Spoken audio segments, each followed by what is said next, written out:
Ink-a-dink, ink-a-dink, ink-a-dink, ink-a-dink, ink-a-dink, ink-a-dink, ink-a-dink, ink-a-dink, ink-a-dink.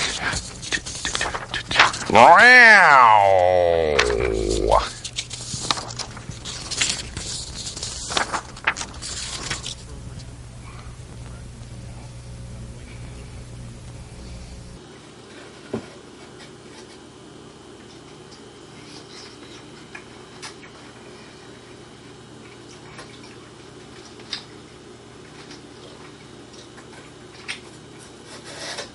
This is good watermelon you got, Basil.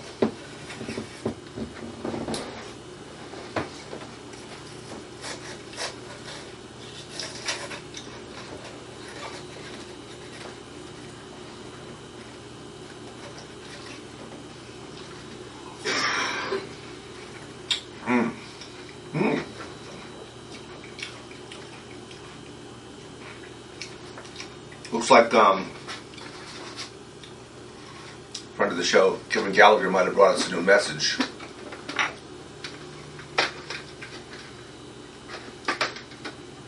Okay, let's try it. Okay. Sounds like he's talking about, perhaps about the birthers. Berserk pubcans. Well, yeah, I suppose you could say it that way, and dialectically speaking. Berserk pubcans, shite diamond, there's a couple of, well,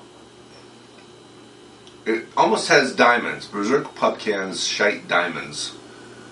But when you flip over the two letters that are at the end of diamonds, it's actually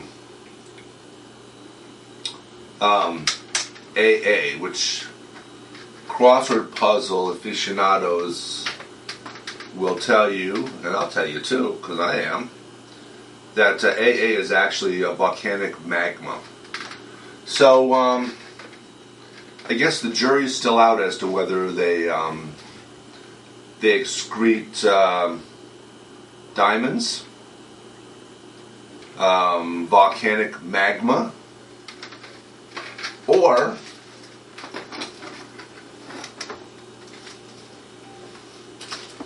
I know it's here somewhere. Tootsie Rolls. Okay. Just let me know when you... What? Oh, okay. Good morning. Welcome to Basil BuddhaCat Presents.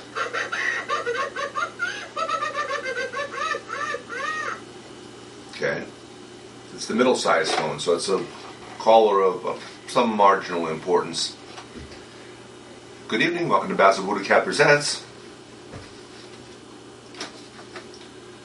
Okay, it's a representative from the newly formed Tootsie Roll Hershey's Kisses conglomerate, and they're saying we're out. So we lost one of our sponsors. Okay, that's all right. Got plenty more. We'll have to, maybe we can pick up the little cha-ching from the, yeah, no, you're not going to get your cha-ching anymore, but maybe we'll pick up some from the Watermelon Growers Foundation. Watermelon. A little bit healthier than Tootsie Rolls too. Right. Okay, so Basil has let me know that our camera dog Snarky has actually promised us a very important guest this evening, and that guest is Snoopy, the Anagram dog. Well, there's that old saying about what dog spelled backwards is. So, well, anyway, thanks, Snarky, and we're looking forward to that. But in the meanwhile, we've got, for the kids, we've got a story that it's always been a very popular one, and you can tell that by the fact that this book, which came from the Bethel Public Library, is kind of beaten up and retaped, and occasionally periodically he's got a little bit of writing, scratching in it from little hands with pens and crayons and whatnot. But the book's called The Lorax, and Basil said it's a good one, and I remember being a good one. Read it to my kids a number of times, and everybody seems to enjoy it. It's a good. It actually more popular, better written than a lot of Bible parables, and it's a parable about taking care of the environment. And as we know from, we have a lot of good friends who are devout Christians who recognize that that one of their duties as a Christian is to protect the environment and to take care of the planet, which God has given us. And we're going to maybe we should save this for Sunday morning if we're going to get religious with it. Well, no, Basil says no, don't worry about it. It's got friends who go to church service Friday evening, so that's fine too. And then some of them actually take part of their service to tune into the show, and we won't disappoint. Okay, The Lorax by Dr. Seuss. At the far end of town where the grickle grass grows, and the wind smells slow and sour when it blows, and no birds ever sing except old crows, is the street of the lifted Lorax. That's the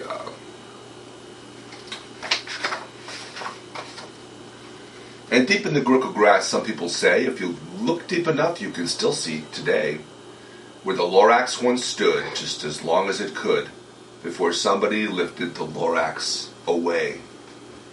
What was the Lorax, and why was it there? And why was it lifted and taken somewhere? From the far end of town where the grickle grass grows, the old Onceler still lives here. Ask him.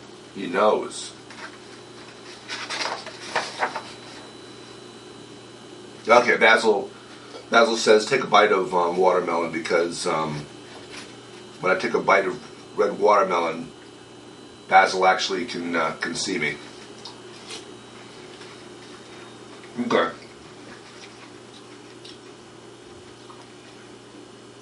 Go on? Okay. You won't see the Onceler. Don't knock at his door. He stays in his lurkin on top of his store. He lurks in his lurkin cold under the roof, where he makes his own clothes out of muffered moof. And on special dank midnights in August he peeks out of the shutters, and sometimes he speaks, and tells how the Lorax was lifted away. He'll tell you perhaps if you're willing to pay.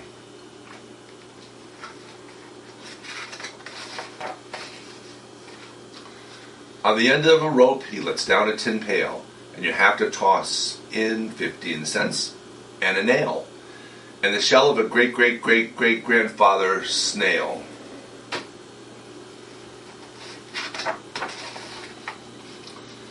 Then he pulls up the pail, makes a most careful count to see if you've paid him the proper amount. Then he hides what you paid him away in his snoove, his secret strange hole in his grooveless groove. Okay, then he grunts, wait a second, then he hides what you paid him away in his snub, his secret strange hole in his grooveless glove. Oh, that's better. Then he grunts, I will call you by whisper my phone, for the secrets I tell you are for your ears alone. Schlup.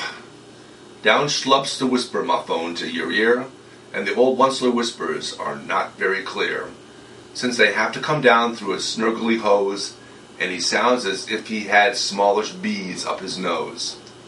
Now I'll tell you, he says, with his teeth sounding gray, how the Lorax got lifted and taken away. It all started way back, such a long, long time back. It all started way back, such a long, long time back. Okay, well, I was seeing a very, very different landscape. Way back in the days when the grass was still green, and the pond was still wet, and the clouds were still clean, and the song of the Swommy Swans rang out in space, one morning I came to this glorious place, and I first saw the trees, the truffula trees, the bright-colored tufts of the truffula trees, mile after mile in the fresh morning breeze. And under the trees I saw broom baba roots frisking about in their babaloot suits as they played in the shade and ate truffula fruits. From the rippleless ponds came the comfortable sound of the humming fish humming while splashing around.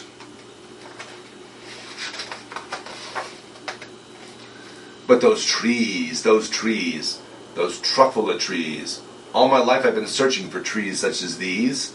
The touch of their tufts was much softer than silk, and they had the sweet smell of fresh butterfly milk. I felt a great leaping of joy in my heart. I knew just what I'll do. I unloaded my cart.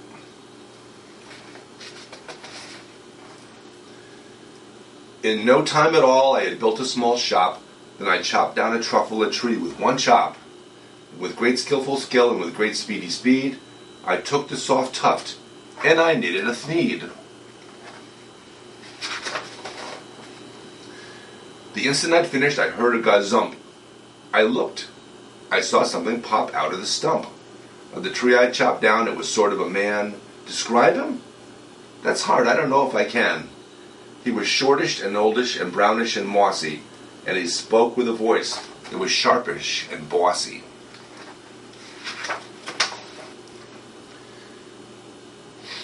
Mister, he said with a sawdusty sneeze, I am the Lorax. I speak for the trees.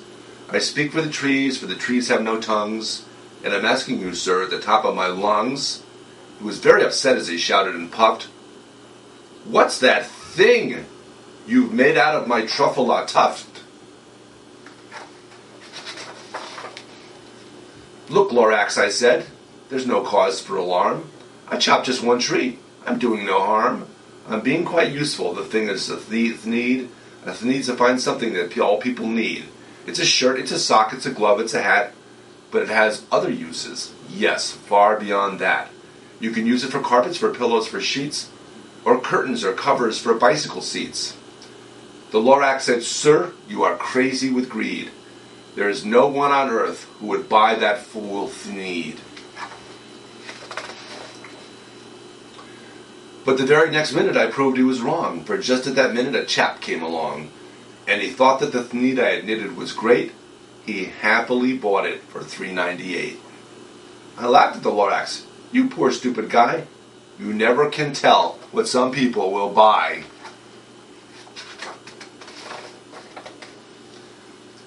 I repeat, cried the Lorax, I speak for the trees.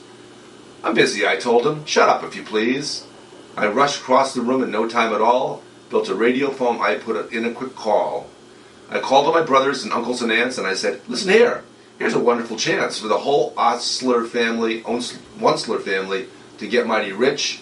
Get over here fast, take the road to North Nitch. Turn left at Weehawken, New Jersey. Take left at Weehawken, sharp right at South Stitch.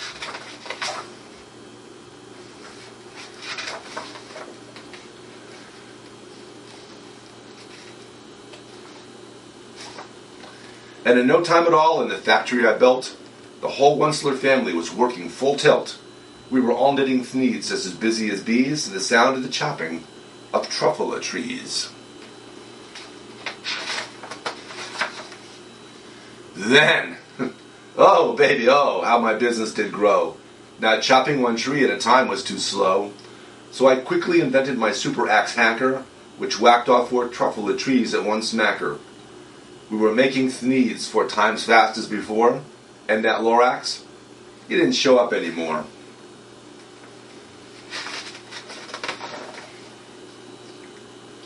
But the next week he knocked on my new office door. He snapped, "I'm the Lorax who speaks for the trees, which you seem to be chopping as fast as you please. But I'm also in charge of the brown barberloots who played in the shade in their barberloots and happily lived eating truffula fruits. Now, thanks to your hacking my trees to the ground, there's not enough truffula trees to go round. And my poor babaloots are all getting the crummies because they have gas and no food in their tummies." They love living here, but I can't let them stay. They have to find food, and I hope that they may. "Good luck, boys," he cried, and he sent them away.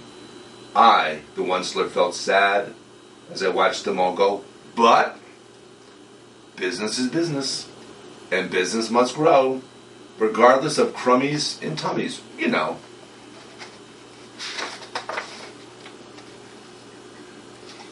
I meant no harm, I most truly did not, but I had to grow bigger, so bigger I got.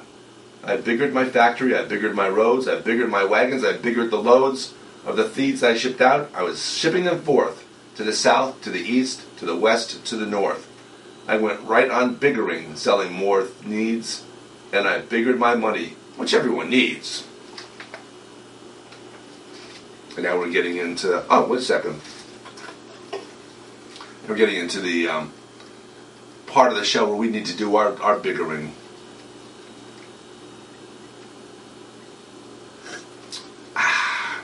Schweppes. Since 1783. And it kind of tastes it. And in place, of course, the former A&W root beer, we have Paw root beer. Only since 1919, so it tastes a little fresher because of that. But it still has high fructose corn syrup in it, and I believe that we are officially phasing out high fructose corn syrup out of all food products in America, I think by the end of the year, and that might help a little bit with obesity. Okay, back to the Lorax.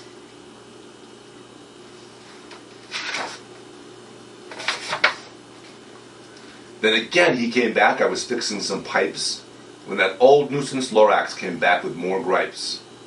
"I am the Lorax." He coughed and he whiffed. He sneezed and he snuffled. He snargled, he sniffed. "Onceler," he cried with a truffulous croak. "Onceler, you're making such schmogulous smoke.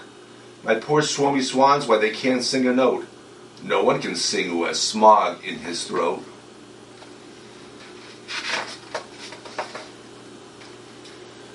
"And so," said the Lorax, "please pardon my cough.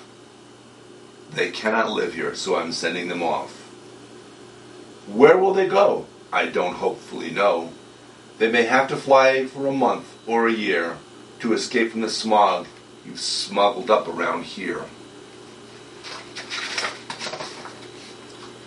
"What's more," snapped the Lorax, his dander was up, "let me say a few words about gluppity-glup. Your machinery chugs on day after night without stop, making glubbity-glup, also sloppity-slop. And what do you do with the leftover goo? I'll show you.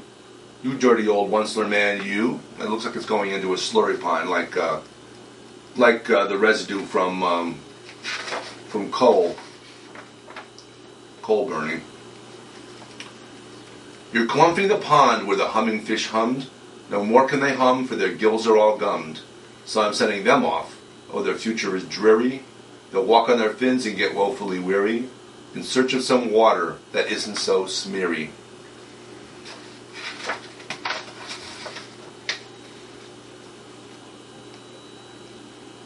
And then I got mad, I got terribly mad. I yelled at the Lorax, "Now listen here, Dad. All you do is yap yap and say bad, bad, bad, bad. Well, I might have rights, sir, and I'm telling you, I intend to go on doing just what I do.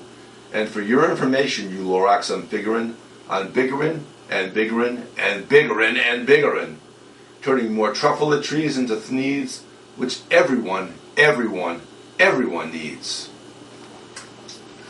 Probably claims he's going to employ more people too, until the machines come in, and or the jobs go elsewhere.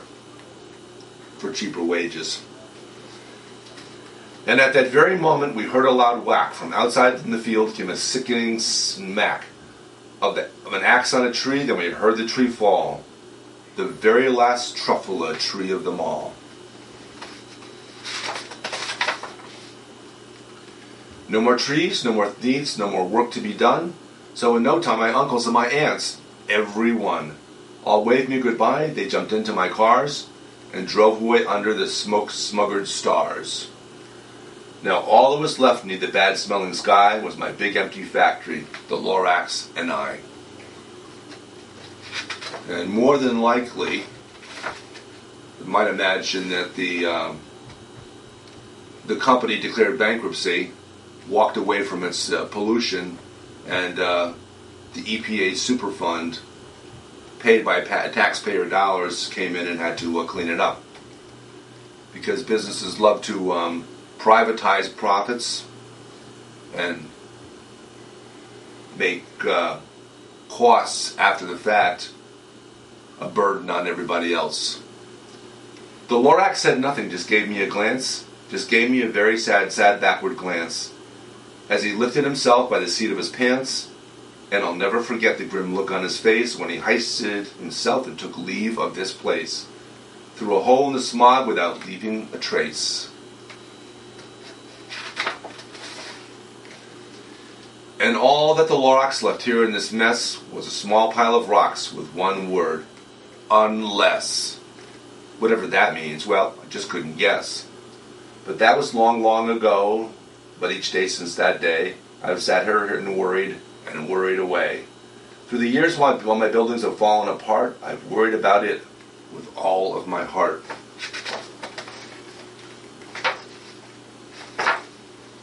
But now, said the Onceler, now that you're here, the word of the Lorax seems perfectly clear.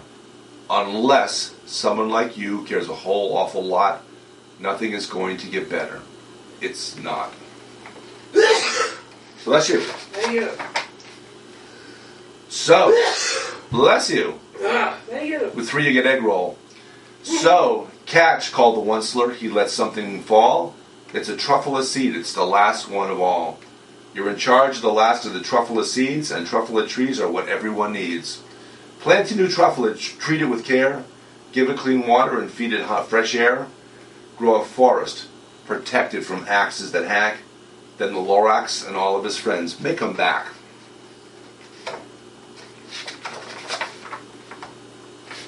And call that an open-ended story. So, Snarky is, what we're going to hear from, what do you think? What do you think?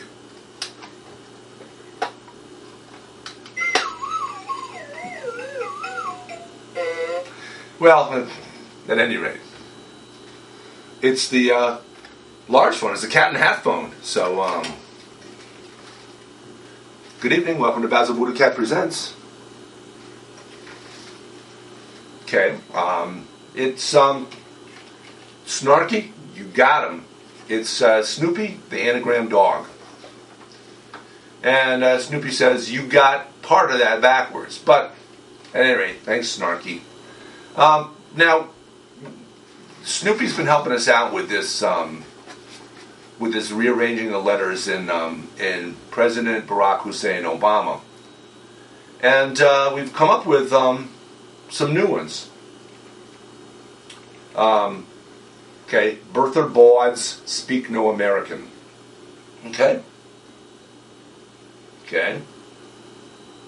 Now Snoopy's also been working as a side run. Instead of birthers, he's doing birchers. Because if you remember the birchers, the John Birch Society, they're the ones that, we'll call the birthers their spawn, and their grand spawn, and their great-grand spawn. Because the birchers were the ones that, back in the time of President Dwight Eisenhower, Basil considers him to be certainly one of the greatest presidents of all time, for a lot of reasons, including his farewell speech where he spoke about the danger of the United States getting involved in in little skirmishes in countries that have nothing to do with the defense of the United States, and using them as a battleground for testing ground for weaponry, and to the benefit of the companies that make those weaponry, like currently the F-35, which is coming hot off the assembly line. Problem is, it doesn't really work, and it only costs $1 trillion. So there you go. But Snoopy's thrown in Birchers spout insane, make a bad. And I guess maybe they're part of the bad they're making is that F-35. And but you'll get good folks in Congress like our own Elizabeth Esty, who votes for who's voted for this F-35 because again, just like in the Lorax, it creates jobs. But think about a job that pays, I'm going to give you a hypothetical number. A hypothetical number of, let's say, $60,000 a year. And in order to create that job, taxpayers are shelling out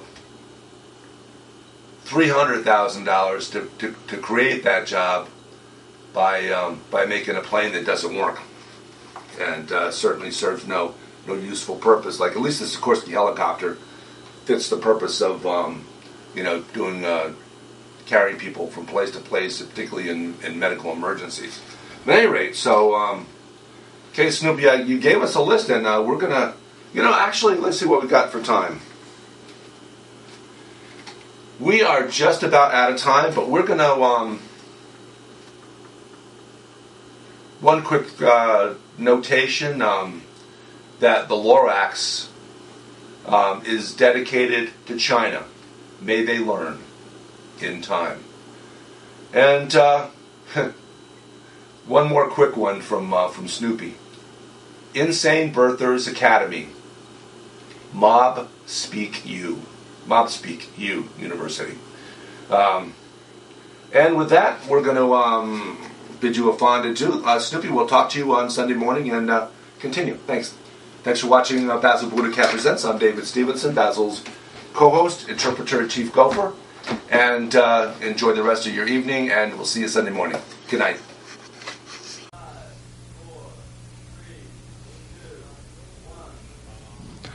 They say they'd rob your grandma blind on Wall Street, fritter her away her Medicare on Wall Street.